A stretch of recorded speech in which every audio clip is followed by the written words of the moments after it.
All right, this is going to be a super short video creating a project without a database. You may, for whatever reason, need to do this. The only reason I could think is you're building a marketing site, um, or you have some database that you're already set up with somehow, and you have your very custom way of building your database. Um, I'm a data engineer, so this isn't something I would really use because I think of websites as displaying data, whether that be a um, dashboard of some type or an actual web application that's going to do stuff, or both. But if for whatever reason you need a website that has no database and you don't want all that structure, I'm giving you this option. So you do Flask new, and then my project or whatever. Sorry, this part should be whatever name your application is. So I'm just going to call it my project like we did in the other one. Um, can't call it my project though, because if you actually do this, you should get a warning like, hey, that already exists. Yeah, good. And I love emojis, so I put a bomb there.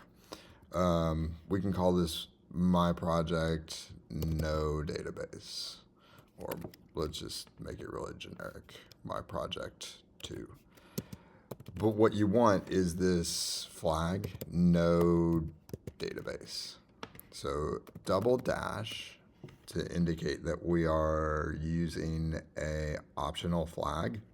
That's kind of get used to this part of Flask-Commands. And then the name of the optional flag. I try to keep them to one word if I can.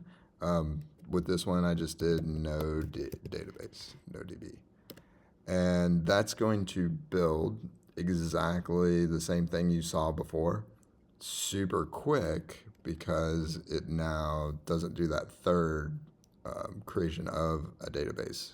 So if you hung in there with me for like the almost 30-minute video of what you got, what you ended up with when you didn't put the no DB, let me show you really quickly here what you get with the no DB.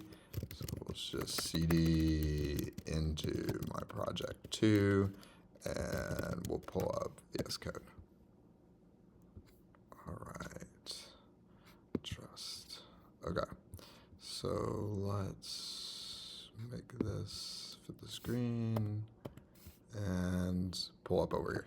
Okay, so it's a little bit lighter, and you'll see in the env file, you're missing a few things as far as you don't have those database connections. I should have said this in the other, put something secret here. That means you change this to something secret that only you know and don't tell anyone. So you do that in the no DB case and in the and when you don't include the no DB case, in which case you have a database. You're missing your database file out of here, obviously, but because you don't have the database, your requirements are a little bit lighter. You can see we really just have the Flask stuff and then the Python dot env file. And let's see, in the configs, that's going to be a little bit different. I should remove that. Probably will remove this SQLite configuration. It's not going to hurt you for having it if it is shipped with your thing here, but you don't need these. And this should just stay that. So I'll probably update that in a new patch and just remove these. So these will just be pass, basically. These classes will just say pass. Let's see. Let's go to your init.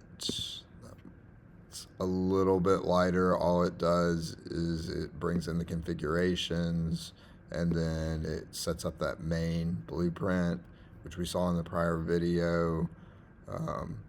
The run is going to be a lot, and there's no models that got brought in because you don't really need models.